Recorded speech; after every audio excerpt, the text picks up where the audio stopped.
生物基因杂交，当两个完全不同的生物基因被提取出来并融合到一起，会产生什么全新的物种呢？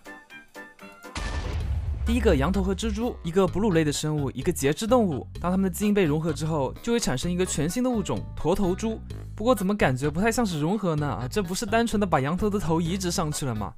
这个融合之后的羊驼蜘蛛通常会在沙漠中生成，可以像原来一样吐口水。不过由于身体部分是蜘蛛，所以它现在吐的口水变成了毒液，攻击玩家之后会对玩家造成中毒效果。而且它的8只猪爪都还在，所以爬墙什么的对它来说现在也是很正常的操作。这个模组里面还有3种和狼杂交出来的生物，然后最奇怪的就是这个背后看着还挺正常，转过来一看，发现长了一个狼头的兔子。这种狼头兔会在森林里面生成，一边像兔子一样蹦跶，一边发出狼的叫声。当它受到玩家攻击的时候是会红眼的，它们的攻击力比起原本的狼来说一点也不差，而且继承了狼们团结的精神，攻击其中的一只还会产生集体的仇恨。我们还可以像驯狼一样驯服它们，除了外形不一样，其他的设定和狼几乎一致。第2种狼杂交生物是狼人，通常会在丛林中生成。这个狼人的长相和我预期中真的有很大的出入啊！正常的狼人不应该是全身是毛的那种直立行走的怪物吗？这个上半身变成人是什么意思啊？向半人马学习了，属于是，甚至还会伴随着一把剑出现。这个剑在我们击败这个狼人之后，会有20%的几率掉落出来。第3种狼杂交生物是猎人狼，会在夏季生成。狼的里面参加了猎人的基因啊，这次终于不再是身体拼接怪了啊，太令人感动了。它的大部分属性和狼差不多，不过添加了一个攻击附带灼烧伤害的效果，而且驯服需要的物品改成了烈焰棒，被击败之后也会掉落烈焰棒作为战利品。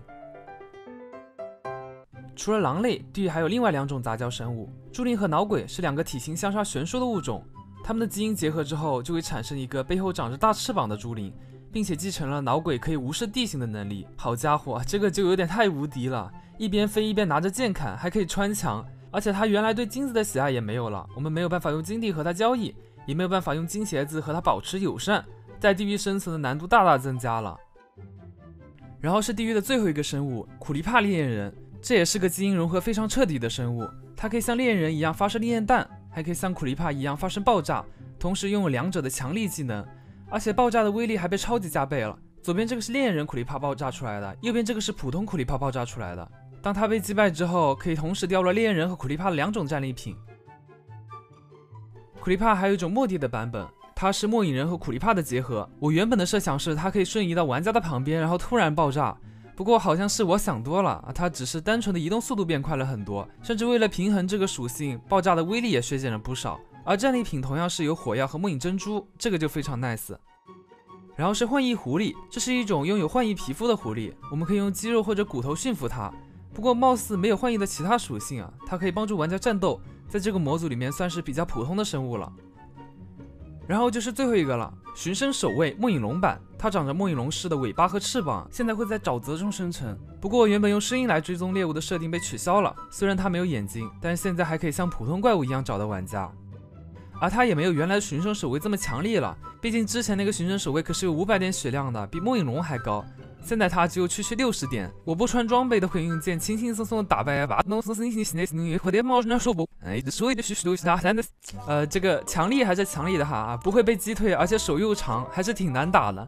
OK， 那么以上就是今天全部的杂交生物了。我感觉脑鬼和猪灵的杂交是最让我眼前一亮的，不知道你们最喜欢哪一个？那这期视频就到这里了，走之前别忘了长按点赞关注。我是小包，我们下期视频再见，拜拜。